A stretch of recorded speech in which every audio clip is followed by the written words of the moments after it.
What's going on? Rick over here at RacerCat. So wanted to put this video out as kind of an overall introduction to me, the company, our plans, our race team, and just kind of all of that. This is a endeavor that I started about a year ago. One of those things to where I'm getting through and finalizing the planning portion of it, and now kind of ready to put it out there in the world and start networking, start talking to people, and start to turn my idea into a business and into a race team, company, brand, all the above. You know what I mean? So let's start with who the hell am I and why should anyone give a damn when I talk about cars or performance? So I have been working in the automotive industry going on 30 years now. I'm 45 right now. I started working on cars when I was 17 at a small shop in Orange, California called Racing Frontier. At the time, pretty much all the tuner / performance shops were all kind of doing the same thing. We were doing JDM motor swaps, you know, RB20, SR20, Turbo 2 13B swaps, Type R swaps. We would do the occasional, like, suspension stuff or, roll cage or safety stuff for the guys that were actually serious and doing like NASA and SCCA events back in the time. This is kind of before drift and time attack came to the US. So that wasn't really a thing yet. So we didn't really get into that. After my time in the military and my deploys to, Mediterranean, Afghanistan, Sudan, Cape of Africa, I got lucky and pretty much right out of the gate out of the military, I was able to get a job at Audi Volkswagen as a lube tech, general service tech. Spent enough time there to end up becoming a master tech and a team leader. Unfortunately, that dealership in Torrance, California went out of business. Luckily, my best friend was actually working as a service writer 2 dealerships down at BMW, and he was able to get my foot in the door pretty much immediately when the other dealership closed. And since I had already had so much experience, the service manager at the time pretty much put me up in a hotel for, I think, 7 months in Ontario, California, to go through BMW's accelerated tech program. So I basically went from no BMW training to getting out of school as a senior tech before I'd even turned a wrench on a BMW ever. So by the time I got to the dealership and started actually working on cars, I had enough certifications where I could pretty much do everything and I wasn't going to be pigeonholed into certain jobs. Because for those who don't know, unlike American car dealerships, Euro and Japanese dealerships, when you work there as a tech, you are bumper to bumper. You work on everything, to where unlike at Ford or Chevy, you're stuck in whatever your specialty is, whether that's suspension, brakes, engine work, whatever it may be. I stayed at that dealership for a little more than a year. It was this giant dealership in Torrance, California, 2-story service bay, and spent millions of dollars to build this facility. But unfortunately, they hired too much techs and there just wasn't enough work to go around. I kind of screwed over the owner of the dealership because he was planning on opening a Porsche dealership right next door. So he actually sent me and a couple other techs to Porsche tech school. So I pretty much did the same thing I did for when I first got to BMW, and then sent me there so that when he did open the Porsche side of the dealership, he would have people that were already certified and already ready to work on the cars. But his plans fell through, and that's right around the time that BMW bought Mini Cooper. So the dealership that he wanted to turn into Porsche ended up turning into BMW, ended up turning into Mini, because for those don't know, BMW is associated with Mini, and Porsche was actually associated and owned by Volkswagen. So that kind of fell through. So I actually used those certifications that he had got me, and I went and got a job at a Porsche dealer in Palos Verdes. And so kind of worked there. Porsche was a weird one. There's a lot of politics at Porsche dealers. Porsche owners are kind of up there with Subaru owners. They are a completely different batch of people when it comes to like how they feel about their cars and kind of how their mental mind works around what their car actually is and everything else. So I didn't stay at Porsche very long. I think I was only there for like 8 months. After that, I really got into the performance side of things and started working at performance shops. Worked at Blazin Auto Works, which was doing BMW, Porsche, and Mercedes. Worked at Eurocode with my buddy Dave. I actually kind of helped him open the shop when I was still working at Volkswagen, and went in there and started working with him. Unfortunately, since we're good friends and didn't really work out. I would not suggest working with someone who's a good friend because you end up kind of bumping heads more than you would with a regular boss, and it just didn't work out. Nothing against Dave. I still love the guy, but it just didn't work out. After that, I worked at EDO Performance. That shop specialized in Evos, Subarus, and Skylines. So I went in there kind of as a contractor. He'd call me when he had BMW, when he had Skyline work, or when he had some Evo work that was a little bit more advanced, needed more heavy line. Edwin, that's the guy who owns that shop in Orange County, California.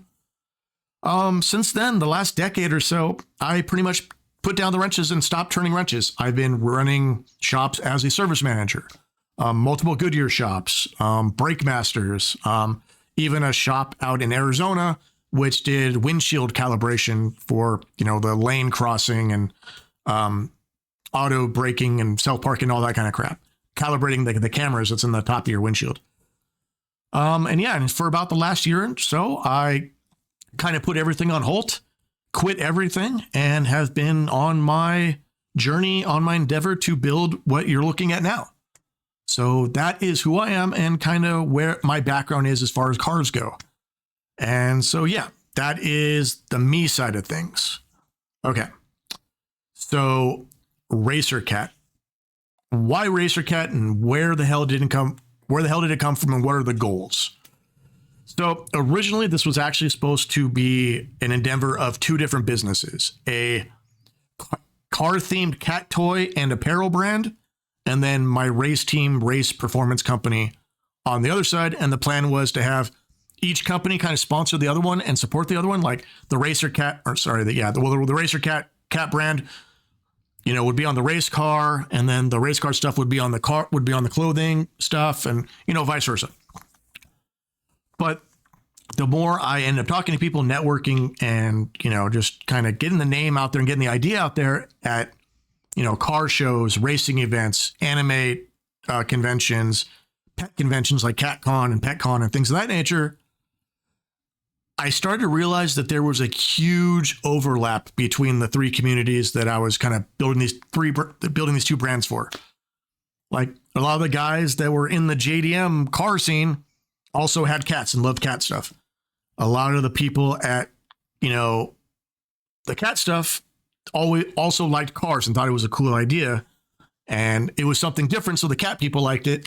And the racing guys liked it because, it reminded them of their pets at home. So, and then with anime, with the cats and the Neko and everything else, there was also that overlap there, which kind of helped in the design process because I can make my apparel designs more anime themed, and, anime with being Initial D and all that other stuff. There was already the overlap between cars and anime to begin with. So I decided to fuse my two company ideas into one big cluster, and that's kind of where this came from.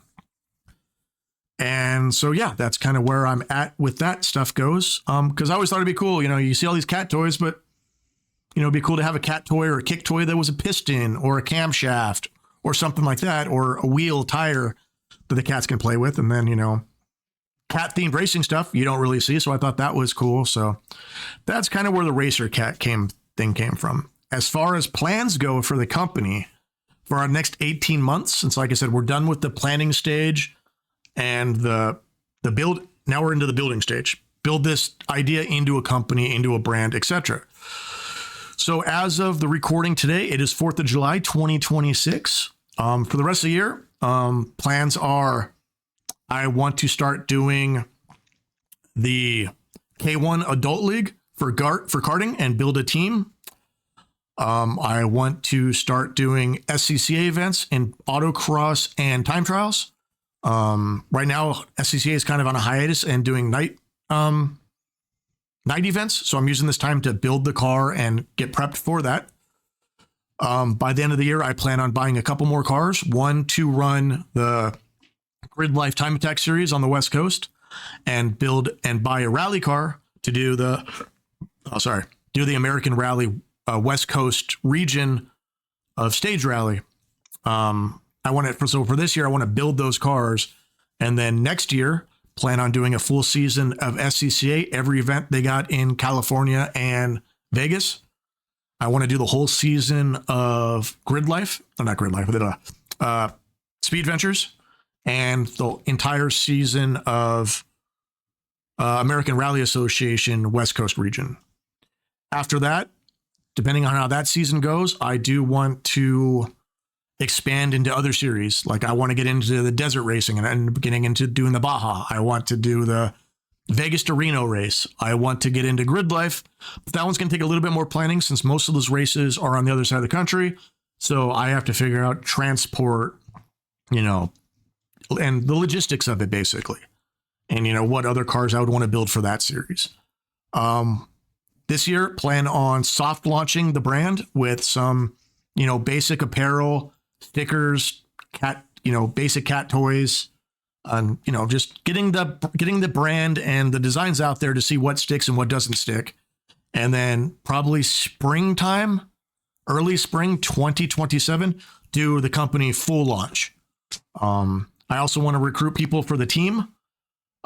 People that are interested in racing and want the support of other people to go do these events. And then find a shop out here in Vegas sometime in 2027 to where I can open it to the public, but we'll be a privateer team until then.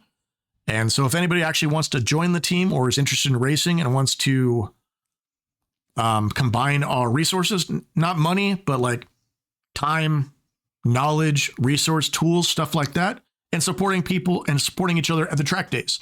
Like I said, I want to do karting, SCCA, time attack, rally. So if anyone is interested in that stuff and wants to get a hold of me or kind of build a group together to actually go do these things, send me a message in all this lovely stuff.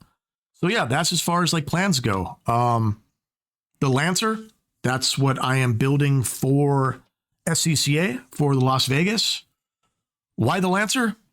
I bought the car because it was cheap. At the time, a couple years ago, when I was wanting to really get into time attack, all of the U.S. records and U.S. tracks and events who was winning were an Integra, a Civic, and the Life Motorsport GTR.